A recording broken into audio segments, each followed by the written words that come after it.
What is up, Critics? Welcome back to the series where I customize and review past DLC and OG vehicles I never got the chance to because I didn't start making car customization videos till about late 2015.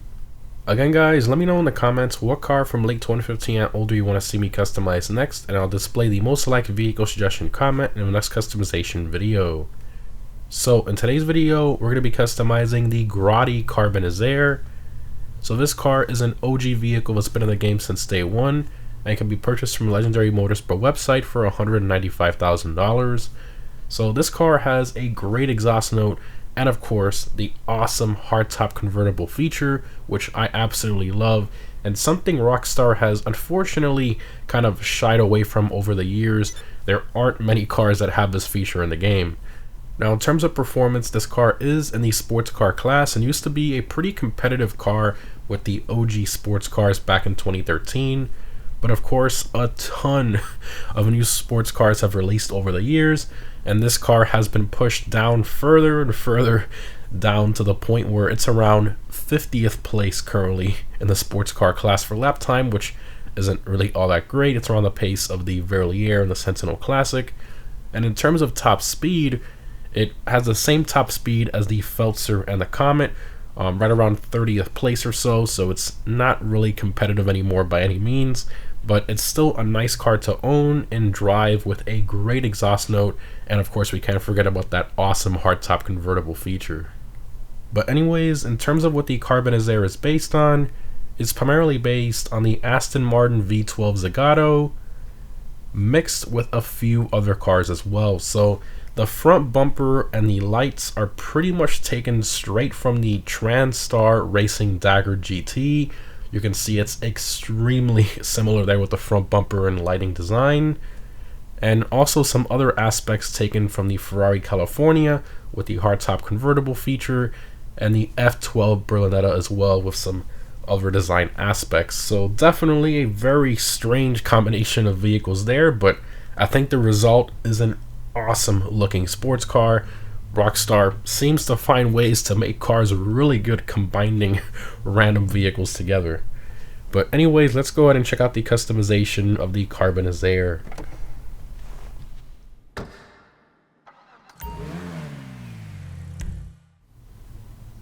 Alright, Carbonizzare.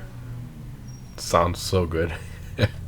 Alright, armor, brakes, engine, exhaust. So stock, you have these two exhaust tips right here, and then here you can make it 4, so which looks awesome, looks a lot better, and kind of fills in that gap as well.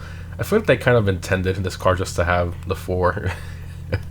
It looks very, very strange in its stock form, with that hole. It just doesn't look that great, so definitely that option there. A hood, it's only a carbon version of a stock, nothing too crazy, and it debadges it as well, which I don't really like too much. You know, all personal preference there, but I'm going to keep the stock hood. Lights, do some xenons. The headlights on this car are beautiful as well. Love the LED strip on the top and the bottom. Looks really, really good. It really does. Plate. So, as I talked about earlier, this car is a bit of a Frankenstein. It's a mix of a bunch of different cars, British, Italian, all over the place. So I can't really put a Ferrari plate on it. At least I feel like it's kind of weird to do that. Or an Aston Martin plate either. So I just put a track plate on there. I feel like that works best. Respray. So, I mean, this car, the best color for it has to be the red. All the other colors to me look strange on this car. It's hard to put a good color on this car.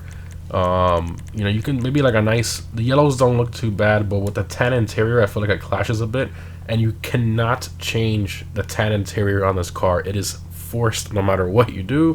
The Coquette also has something similar to that, so it is what it is. It's hard to combine a nice color that goes with the tan interior. You're kind of forced to make that work.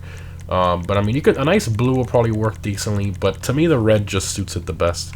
Alright, so we'll go to the Torino Red, metallic Torino Red. We're going to leave the Torino Red Pearl on there. Chrome emblem goes on the hood. Okay. Spoiler. You have a mid-level spoiler. Pretty nice design. I feel like it looks very kind of factory-esque, very stock looking. I think it looks great. And then you have the last option here, which is the high level spoiler. And I feel like this one kind of accents the quarter panels of the car pretty nicely, and the tail lights as well.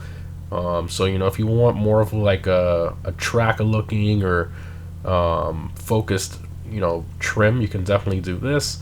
Or if you want a more like luxury looking build, you can do this one. It's kind of hard for me to pick, honestly. Man, okay, I think I'm gonna go with the mid level. Looks almost as good as you. I mean, that 10 interior is kind of hard to make a look like what crazy track build. Definitely gonna lower it. The stock ride height of this thing is just awful. And even then, even in its lowered position all the way, it's still not low enough, honestly. I feel like a little bit more would be great, but at least they let us lower it that much. Transmission, turbo, wheels. So, yeah, I'm gonna go with the concave Mercies on this. I looked at a bunch of different wheels, and to me, these, like on this particular car, these look amazing. Especially the concave back here with that wide quarter panel, kind of broad shoulders it has in the back.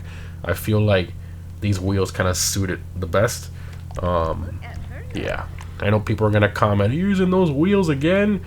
I stopped using them for a while, but sometimes I do bring it back depending on the car. If it looks really, really good, and this is one of those cases. In terms of color, I don't like the way the black looks on here, so I'm gonna go with like a nice gray. I think we'll go with either stone silver or the black steel. I think we're gonna go black steel or stone silver. Man, that's a tough choice. I'll go stone silver. Okay, windows. I feel like blacked out looks pretty good, or maybe dark smoke. Do dark smoke. All right, there it is, all finished. Let's take it for a drive. The exhaust note of this car is just amazing. One of the best parts. Like the exhaust note combined with the hardtop convertible feature is just so nice. Oh man, give it some gas. That sounds amazing. One of the best OG vehicle sounds in the game. The OG Adder sounds pretty good too. There's a lot of good OG sounding cars. Well, some of them, that is. Alright, let's floor it here. We're gonna mess with the convertible top here in a bit. Oh my god. Sounds so good. The way it shifts too. Very Ferrari-esque. Wow. That is amazing. One of the best OG exhaust notes for sure. Very good exhaust. And of course they've reused this with some fine-tuning on other cars like the Turismo and etc. So they have reused this exhaust note, but this was the original and it sounds awesome. And when you mid-drive it too, it sounds insane. Let's do a launch here and we'll mid-drive it.